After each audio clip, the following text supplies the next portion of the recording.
Boa noite. Mais uma vez, sejam todos bem-vindos, aqueles que eu ainda não cumprimentei. Como eu sempre digo, eu fico muito feliz quando eu estou aqui, especialmente nestes dias, por estar-se junto de vocês, porque nisso eu vejo que nós temos desejos em comuns, que é o de procurar e de encontrar a nossa felicidade, a nossa paz, através dos ensinos de Jesus. Então eu faço votos que Ele abençoe a cada um de vocês e também as suas famílias. Na noite de hoje, nós vamos falar sobre a parábola dos talentos. É uma parábola relativamente conhecida, criada por Jesus e até bastante acessível para a nossa reflexão e para o entendimento. Quando nós falamos de parábolas, as parábolas de Jesus, inicialmente nós devemos pensar na forma como ele ensinava, onde ele estava e o tempo em que vivia. Se nós pudéssemos dividir numa linha imaginária o globo em Ocidente e Oriente, nós perceberemos que a forma, em geral, a forma do Ocidente se comunicar, de viver, é diferente da forma oriental, de falar, de ensinar e de viver. Um exemplo rápido e prático é o mestre no Ocidente, o professor. Quando ele fala, quando ele está ensinando, ele está em pé e quem está aprendendo fica sentado. Isso no Ocidente. No Oriente, o mestre, o professor, senta e os aprendizes ficam em pé.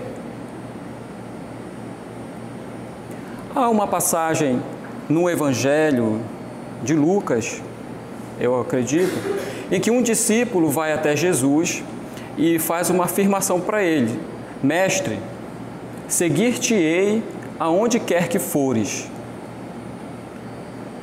Bom, se Jesus fosse ocidental, ele responderia de uma forma, mas como ele era oriental, ele utilizou outra forma. Então, se ele fosse do nosso lado do globo, ele falaria mais ou menos como nós falamos. Quando a gente vai conceituar alguma coisa para alguém e explicar, nós damos uma ideia mais ou menos geral do assunto, para dar uma visão ampla, e aí para concretizar o entendimento a gente dá um exemplo, como eu vou fazer agora. Por exemplo, ele poderia responder assim, essa questão, sem usar parábolas. Seguir-te-ei onde quer que fores. Então ele diz: é fácil para ti fazer declarações desse tipo, mas deve considerar seriamente o que isso pode te causar. Veja bem, é evidente que você não fez isso agora, então eu preciso lhe dizer: eu não vou te pagar salário, não posso garantir a tua segurança. Mas, se mesmo isso não foi suficiente para te convencer, eu vou te dizer outra coisa: eu mesmo não tenho nem onde dormir. Essa é a nossa forma de explicar. Mas ele usa parábolas. Então ele diz, em resposta: as raposas têm covis, as aves do céu têm ninho, mas o Filho do Homem não tem onde repousar a cabeça. Em 3 frases, ele explicou mais do que o grande rodeio que a gente costuma fazer para chegar no ponto, usando uma parábola, imagens do cotidiano para chegar ao entendimento que ele precisava. As raposas, que eles naturalmente conhecem, as aves e o Filho do Homem, que é o próprio Cristo. Esta palavra, parábola, ela tem uma definição original no grego, parabolé, que significa pôr uma coisa ao lado de, uma coisa ao lado de outra. Então, tendo uma coisa ao lado da outra, você faz uma comparação, que é o sentido normalmente que nós temos de parábolas. Parábola é comparação. E as parábolas usadas por Jesus, porque as parábolas não são invenção dele, já existiam as parábolas há muito tempo, muitos criaram, escritores usaram, a única diferença é que ninguém usou como ele. E o objetivo é mostrar a natureza de um reino e como o filho do reino deve agir. O reino a que ele muito se refere é o reino dos céus ou o reino de Deus, que é um estado futuro para a terra, no qual não há dor, não há sofrimento, a alegria, paz e o amor reina. Então, para dar provas, explicar, mostrar o que seria isso no futuro, ele traz ideias do cotidiano e colocando uma ao lado da outra. As parábolas, elas não são um recurso linguístico usados para esclarecer um ponto ou outro quando há uma discussão teológica, por exemplo. Mas as usadas por Jesus são verdadeiras experiências religiosas. O que é uma experiência religiosa? Vamos dar 2 exemplos. Na cultura judaica há uma experiência que é muito marcante, que é na Páscoa. Então, na Páscoa, rapidamente, em se aproximando o dia da festa, as famílias adotam para dentro do seu lar uma pequena ovelha, um cordeiro, filhote, e passa a conviver com aquele animal durante mais ou menos uma semana, com as crianças, com os adultos, fazendo parte da família. De forma que, depois de certos dias, é como se fosse um animal de estimação, parte da família. E na sexta-feira da Páscoa, a família se reúne e aquele animal é sacrificado. Isso tem uma intenção, não é a morte pela morte, mas a ideia é resgatar um sentimento do passado, no momento da escravidão, no momento da libertação da escravidão daquele povo do Egito, quando muitos primogênitos das famílias dos egípcios morreram. Então, a dor da perda no passado, eles vão revivendo a cada ano através da dor da perda de um animal que se adota para dentro de casa. Não é o ato em si e a prática, é o sentimento que eles querem buscar para viver a experiência. É uma experiência religiosa. Um exemplo mais próximo de nós, de experiência religiosa, é o Círio de Nazaré. Quem pode explicar o que move alguém a fazer o percurso de alguns quilômetros de joelhos, ou todos os outros sacrifícios físicos e pessoais de renúncia no momento da procissão? Quem esteve presente já no Círio de Nazaré não é capaz de explicar o que se sente naquele momento para alguém que ainda não foi. Faltam as palavras, porque os sentimentos, quando intensos e verdadeiros, são quase inexplicáveis. Mas um ou outro tem um objetivo, que é fortalecer os laços da criatura com o seu Criador. Quando Jesus ensina por parábolas, ele usa uma forma concreta, que é uma história que tem o valor, um significado real para quem está ouvindo, e dramática de linguagem, que força quem está ouvindo a reagir. Após ouvir uma parábola de Jesus, ninguém fica indiferente, porque ela leva a pensar. E depois de pensar, nós frequentemente somos tomados a uma decisão, levados a tomar uma decisão. Então, por isso, ninguém ficava indiferente aos ensinos de Jesus. Ou o amavam, ou o odiavam. Mas indiferente ninguém ficou. A ideia de se usar parábolas é exatamente essa, por ele estimular o outro a pensar, a decidir pela sua transformação.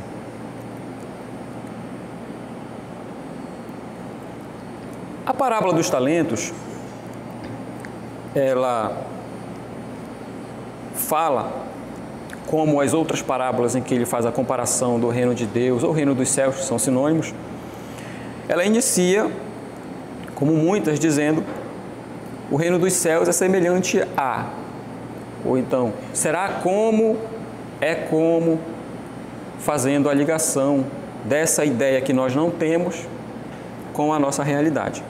Então, na parábola dos talentos, ele diz que havia um homem que, se ausentando do seu país, chamou os seus servos e entregou a ele os seus bens. Ao primeiro deu 5 talentos, ao segundo deu 2 e ao terceiro deu 1.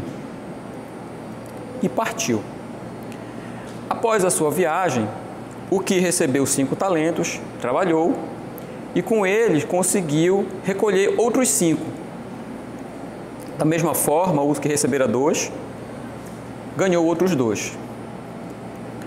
Porém, o terceiro, que havia recebido apenas 1, saiu dali e cavou no campo e enterrou o tesouro. Muito tempo depois, o homem volta para acertar as contas com os seus servos. Então, aproxima-se o primeiro e traz os outros 5 que ele ganhou. Ele diz: vê, com os 5 que me destes, trabalhei e ganhei outros 5. E o Senhor responde: servo bom e fiel, foste fiel no pouco, no muito te constituirei, entra para a alegria do teu Senhor. Da mesma forma, o segundo, que apresenta os outros 2 ganhos e diz: vê, ganhei outros 2. Em resposta: servo bom e fiel, fostes fiel no pouco, no muito te constituirei, entra na alegria do teu Senhor. E então aproxima-se o que tinha recebido 1, e ele diz: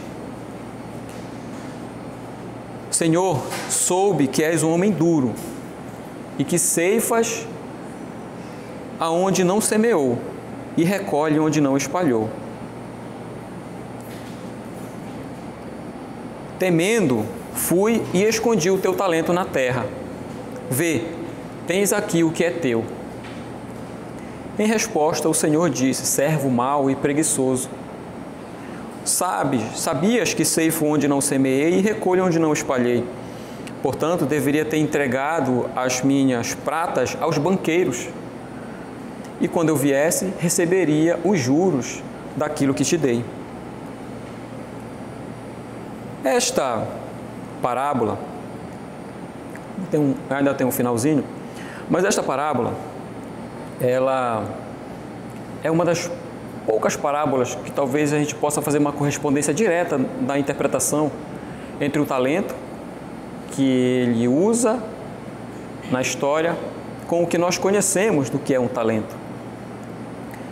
Há muitas formas de se entender e estudar esta parábola. Nós vamos escolher apenas um ponto de vista.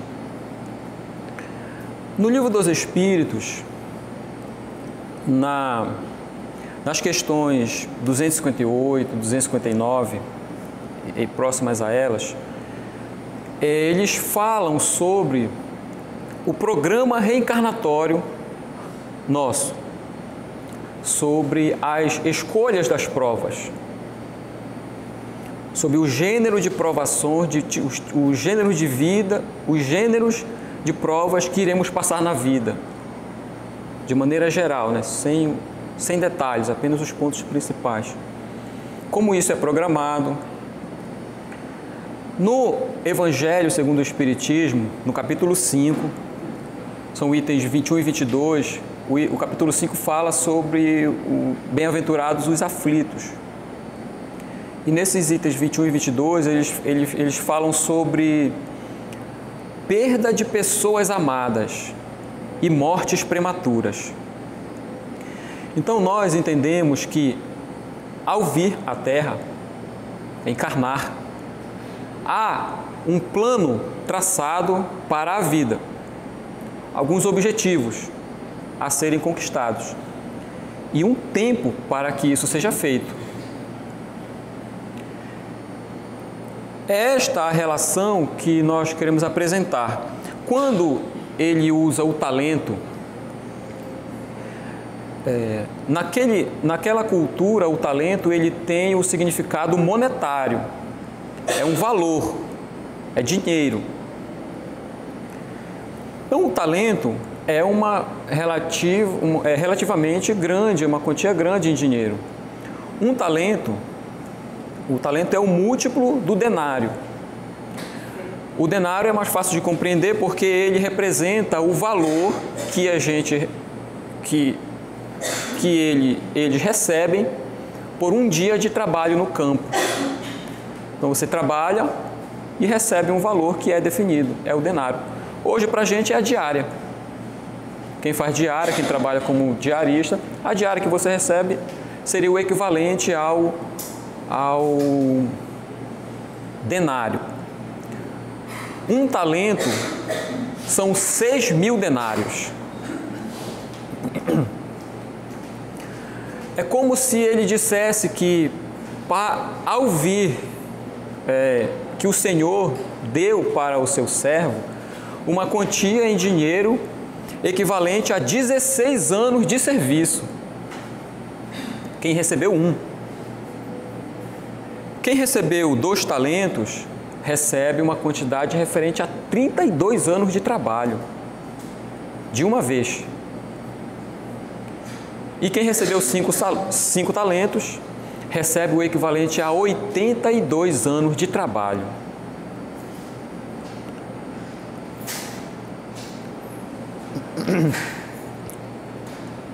Então nós olhamos a história por esse prisma, vendo que ao reencarnarmos, nós recebemos pouco tempo para a experiência, para a conquista dos objetivos, muito tempo, muitos anos, ou um tempo médio entre um e outro. Então, há pessoas que viverão 80, 90 anos. Há pessoas que viverão 30, 20, 40. Outros desencarnarão em idades tenras. Há possibilidade deste tipo de programação. O fato é que, na parábola, ele faz esta apresentação de que, para o tempo que nós deveremos ter encarnados, nós temos uma missão a cumprir. Então, quando ele fala isso para os discípulos e eles compreendem da forma que ele usou, há um despertar. Se ele fala que nós, apresentando isso, vamos dizer, pela primeira vez da forma como foi feita, que nós temos um tempo definido na Terra e dentro desse tempo há um objetivo a ser cumprido, a gente se leva a se perguntar: será que eu estou no caminho para cumprir os meus objetivos? Será que eu estou desviado do objetivo? Será que o meu tempo de encarnado está terminando e eu estou distante de cumprir minha missão? Então, esse drama que ele causa nos ouvintes, não dá para ficar indiferente. A gente começa a pensar. E esse tipo de pensamento leva a uma preocupação. que levará a uma mudança na conduta, na reflexão, para que se encontre os seus próprios objetivos. O fato é que ela faz pensar.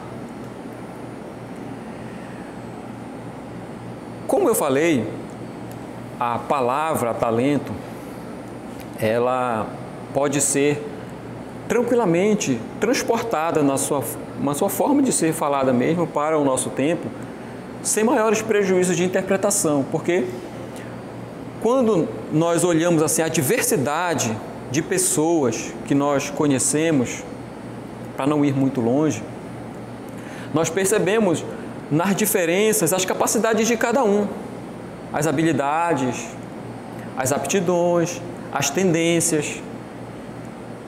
Há, por exemplo, pessoas que são naturalmente conciliadoras. Numa ocasião de que a tensão já se eleva ou algum conflito, habilmente ela consegue contornar para que um mal maior não suceda daquela situação. Muitos não têm isso. Há outras pessoas que, pela simples presença, pelo seu sorriso, são capazes de alegrar todos que estão à volta,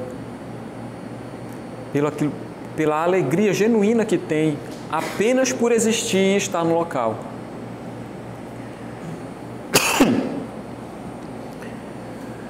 Então são diversas as habilidades ou os talentos, se preferirmos, existentes e que cada um de nós tem.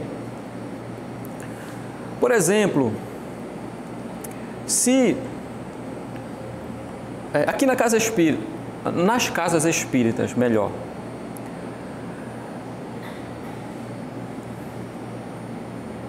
se há pessoas que se são chamadas a vir aqui à frente, por exemplo, para fazer uma palestra, para falar em público, as pernas já começam a tremer, a voz já começa a querer não sair, quase desencarnando de medo. Não tem a habilidade assim, né, que seria a aptidão para isso, ou às vezes nem vontade. Mas essa mesma pessoa, ela é excelente numa conversa individual, no atendimento fraterno, por exemplo. Porque ela não sabe falar para o público assim, mas ela sabe ouvir. Então é a aptidão, a sua habilidade que ela descobriu e que deve usar. Na evangelização, há aqueles que têm uma habilidade de conduzir os pequenos, fazê-los prestar atenção, obedecer aos comandos, ao exercício, falar quando é para falar, silenciar quando é para silenciar. Porém, há outros que estas mesmas crianças se transformam em verdadeiros pestinhas, porque não conseguem lidar com aquilo. Mas em outra ocasião, num estudo com adultos, já consegue conduzir o raciocínio, fazê-lo entender e de forma que com aquilo que sabe possa fazer crescer os outros. Tem os trabalhadores da cozinha. Os trabalhadores da cozinha que não sabem cozinhar.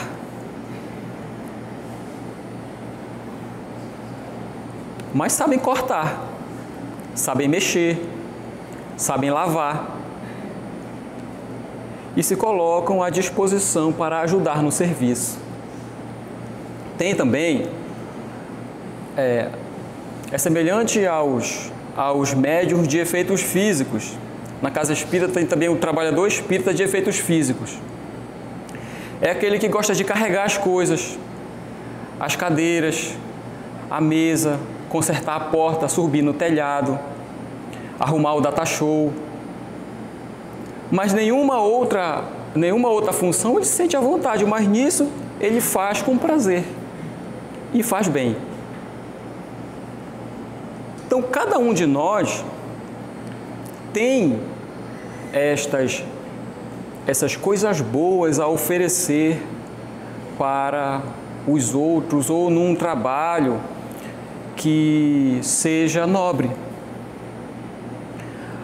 Agora, quando nós olhamos para dentro ou ouvimos a parábola dos talentos, a gente é levado a se perguntar: será que eu estou atendendo às orientações de Jesus? Na vida. E o mais importante é como eu saberei se estou fazendo isso. Não é tão complicado. Há a solução. Basta um pouco de atenção para, primeiro, a gente, em identificando os nossos potenciais, as nossas habilidades, as tendências, as coisas que a gente faz bem, que gosta de fazer, saber, reconhecer onde é que nós estamos localizados na vida, ou os papéis que a gente ocupa no mundo. Por exemplo, profissionalmente, como saber se eu atendo às orientações de Jesus? Se você é enfermeira, trate com atenção, com carinho os seus pacientes. Se você é professor, professora, eduque com amor. Se pai ou mãe, eduque as crianças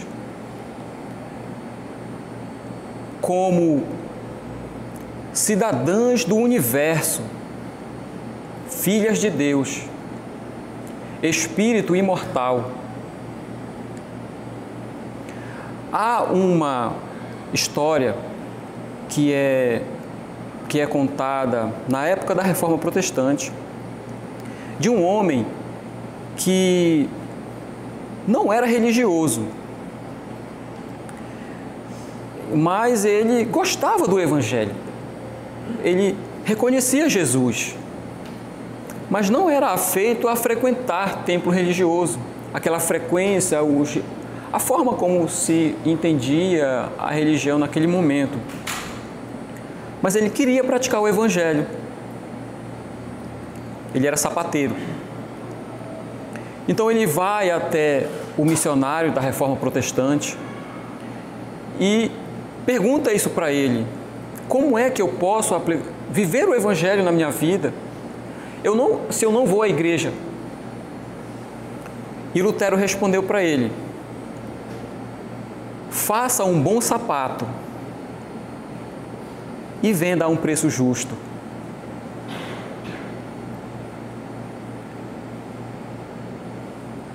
Então, a nossa possibilidade de ser útil no progresso e para os outros é grande e está ao alcance de todos nós. Mas é preciso, para isso, uma coisa que é a primeira lição que Jesus dá quando Ele encarna, que é a humildade. A humildade não é a colocação em posição inferior, não é a declaração de que somos pequenos e apresentar-se ínfimos. É possível ser grande e ser humilde. Porque vê Jesus, Ele é o maior ser que veio à Terra, o maior que nós conhecemos na Terra. Ele era o maior dos humildes. Então a humildade significa reconhecer-se tal como é, nem mais, nem menos. Porque o reconhecimento de quem nós somos, das nossas capacidades, traz a responsabilidade de fazer o que nos compete e de não se envolver do que não é da nossa conta. Para concentrar os nossos esforços naquilo que nós temos que fazer, por ser um compromisso espiritual, um compromisso com a vida superior.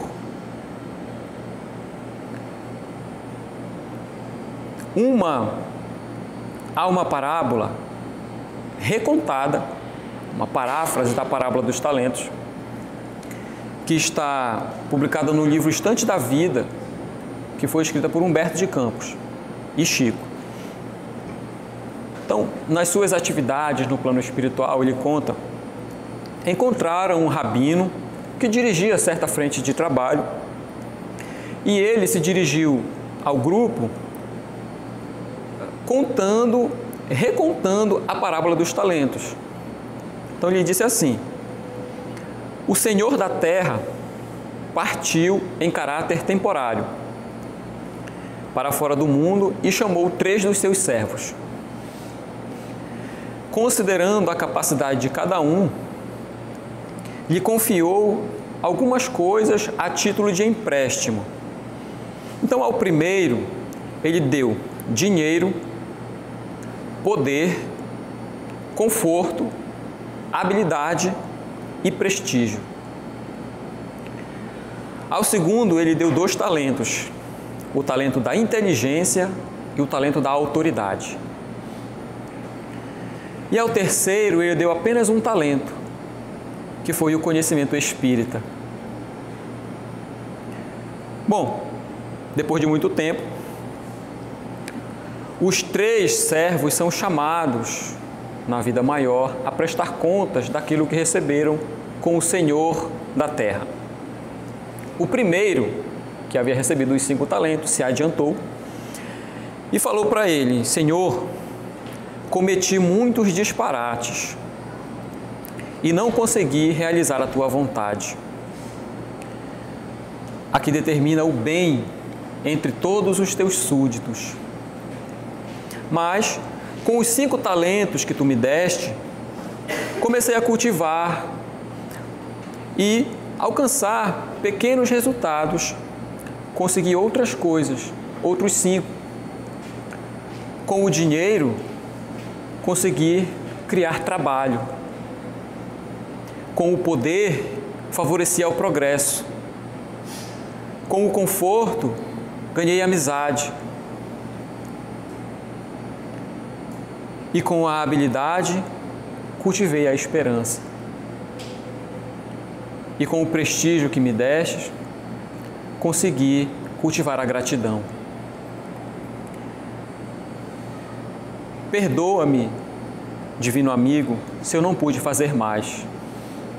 E o Senhor respondeu: bem está, servo bom e fiel, porque não erraste por intenção. Entra na alegria do teu Senhor. Volta ao campo terrestre e reinicia a tua obra que ficou interrompida, renascendo sobre o amparo das afeições que você mesmo criou. E o segundo vai ao Senhor e diz para ele: desculpa a minha incapacidade, porque eu não pude compreender claramente os teus desígnios que preceituam a felicidade igual para todas as criaturas. E por isso perpetrei lastimáveis enganos. Ainda assim, com os 2 valores que me deste, consegui angariar outros 2. Com a inteligência, pude promover a cultura. E com a autoridade, ganhei a experiência. O excelso benfeitor replicou: bem está, servo fiel, porque não erraste por intenção. Volta ao campo terrestre e reinicia o trabalho que ficou interrompido, renascendo sob o amparo das afeições que tu mesmo criastes. E veio o terceiro, como um bom espírita, e começou a se justificar. Senhor, te devolvo o conhecimento espírita, intocado e puro, da mesma forma que eu recebi de ti. O conhecimento espírita, eu sei, é luz, e com ele aprendi que a tua lei é obra dura demais e atribui a cada um conforme as suas próprias obras. Mas de que modo usar uma lâmpada assim, brilhante e viva, se os homens da terra estão divididos entre os pesadelos da inveja e do ciúme, da crueldade e da ilusão? Como eu vou empregar o clarão desta tua verdade sem ferir e sem machucar? E como, em ferindo e machucando, não trarei deploráveis consequências para mim mesmo? Sabes, o Senhor sabe que a verdade entre os homens cria problemas onde ela aparece. Em vista disso, eu tive medo de tua lei e julguei como sendo a medida mais razoável para mim me acomodar no sossego da minha casa. Assim pensando, ocultei o dom que me recomendaste aplicar e agora te restituo esta riqueza sem o mínimo toque da minha parte. O Senhor, entre altero e triste, ordenou que o conhecimento espírita do terceiro servo fosse imediatamente dado aos outros dois, que estavam se preparando para voltar à terra. E disse para ele: servo infiel, não existe para esta tua negligência outra alternativa que não seja a de recomeçar a tua própria obra pelos mais obscuros entraves do começo. Mas, Senhor, onde é que está a tua equidade?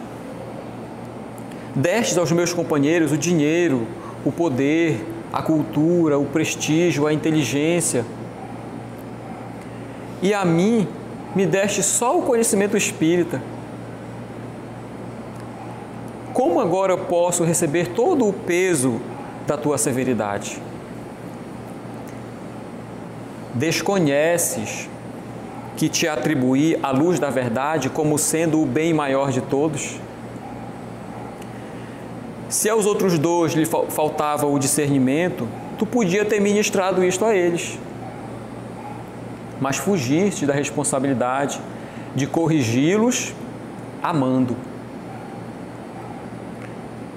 Escondendo a riqueza que te dei, não só te perdestes pelo temor de sofrer e de auxiliar, como também prejudicou a obra dos outros, que poderia ter um rendimento muito maior com aquilo que tu tinhas na lição da humildade, da paciência e da caridade, e tu negaste isso.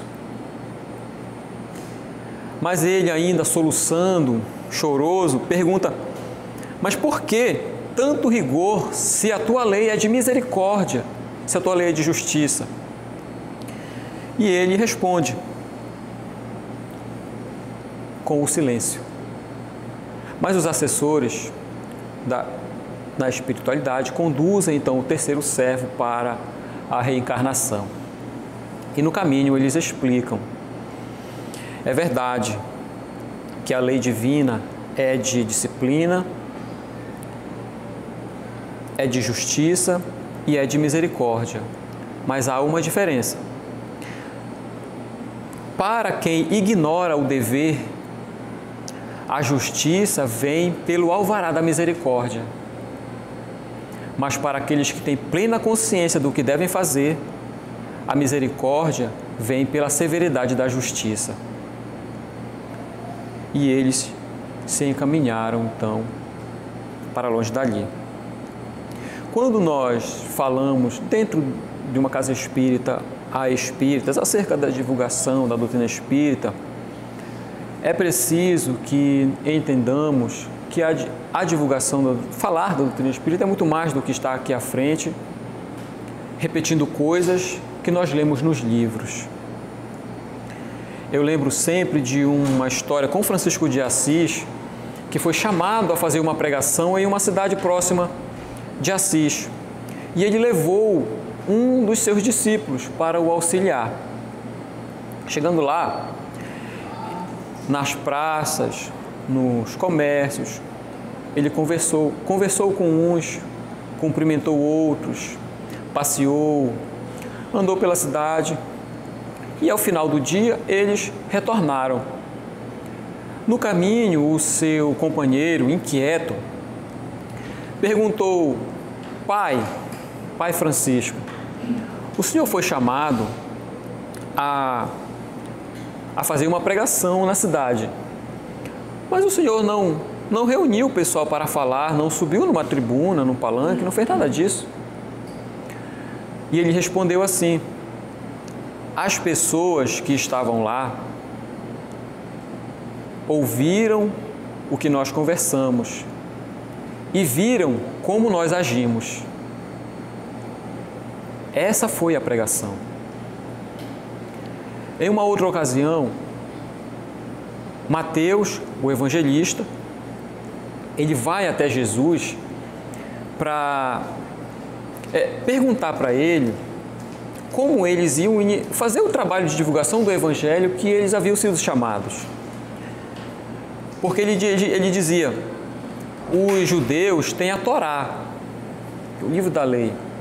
Os egípcios têm os pergaminhos, os gregos têm os pergaminhos onde eles consultam a história, a sabedoria do povo de muitos anos. E nós? Que material nós usaremos? E que Jesus responde para ele sobre a intenção dele de escrever o Evangelho, advertindo que a escritura divina do Evangelho é o próprio coração do discípulo. Aí deveria concentrar a sua intenção de divulgar a doutrina pela própria vida. Portanto, se nós já temos alguma capacidade de discernir o bem do mal, se nós já somos capazes, de ver a necessidade presente nos outros, é porque Jesus já vê em nós a capacidade de ajudá-los. Referindo-se a Ele e ao chamado que Ele faz a todos os seus discípulos, desde os primeiros 12, aos continuadores, os discípulos dos discípulos, os pais da igreja, todos aqueles que lideraram os movimentos religiosos cristãos até o dia de hoje, todos são chamados à transformação pessoal, íntima para melhor, que é a proposta do Evangelho. Para eles, Jesus falou para que fossem e levantassem, ou ressuscitassem os mortos, curar os leprosos, expulsar os demônios. Mas se nós, hoje aqui, ainda não somos capazes de curar os leprosos, mas é possível que a gente estanque as lágrimas de quem sofre com exposições acerca do amor de Jesus. Se nós não somos capazes ainda de curar os paralíticos, erguendo-os, nós podemos erguer a fé dos nossos irmãos que estão cultivando a descrença e a desesperança, trazendo-os novamente à consciência para com os deveres do amor. Se não nos é possível ressuscitar os mortos, mas nós podemos renovar a esperança nas mães que sofrem com a indiferença ou até a maldade dos seus filhos. Nós podemos também revigorar a decisão de muitos outros que nós conhecemos que estão paralisados pelos erros do passado e não se permitem caminhar em direção a Deus. Então é neste trabalho gradual, que exige esforço e lágrimas, que pouco a pouco nós vamos conquistando e fazendo com que as nossas lágrimas, as nossas almas, assim como na parábola, se alegrem com Cristo, favorecendo o nosso progresso. E sentiremos dia a dia, nesta direção, novas forças, sentiremos novas bênçãos, aumentando a nossa comunhão com a vontade do Cristo. E pouco a pouco, então, finalmente, sentiremos a aventura que é ter a consciência do dever cumprido e, finalmente, experimentar o que significa ter o reino de Deus nos nossos corações. Muito obrigado e que Jesus nos abençoe.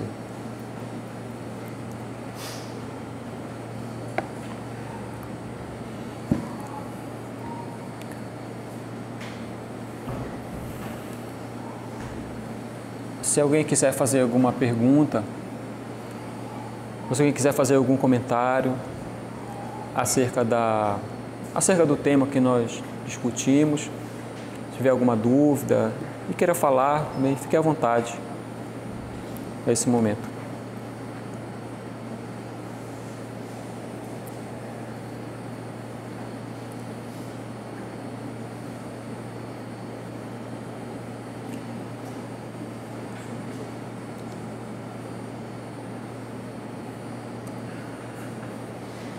Então, nós vamos caminhar para o trabalho do passe.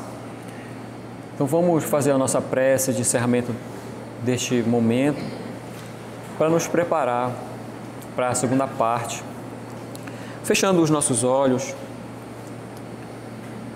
e buscando a imagem luminosa de Jesus como um amigo, como alguém presente, próximo, que irradia a sua luz de amor e nos envolve a todos. E tendo este pensamento, encontrar a gratidão dentro de nós para direcionar a Ele por este momento em que nos reunimos aqui em torno do seu Evangelho, das suas lições, buscando encontrarmos a nós mesmos, corrigir alguns pontos, potencializar outros e agradecer sempre por este momento que nós cultivamos entre amigos e irmãos, tanto do lado material quanto na dimensão espiritual, onde outros também comungam dos mesmos sentimentos e desejos que nós. Que o nosso Pai abençoe a todos, a nossa cidade, sem esquecer, mas que leve principalmente aqueles que estão nas ruas, abandonados, sozinhos, aos idosos do lar dos idosos, que estão sem as suas famílias porque foram abandonados ou porque não têm mais família terrena, as crianças da casa de passagem, afastadas do convívio materno, aqueles que estão nos presídios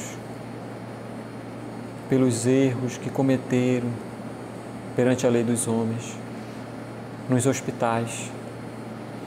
Cuide de todos, Senhor. E para nós, ajuda-nos, quando for oportuno, para que levemos também o bem que já somos capazes de fazer a quem precisa, para sermos também instrumentos da Tua paz, do Teu amor na terra, e não apenas os beneficiários. Obrigado por este momento.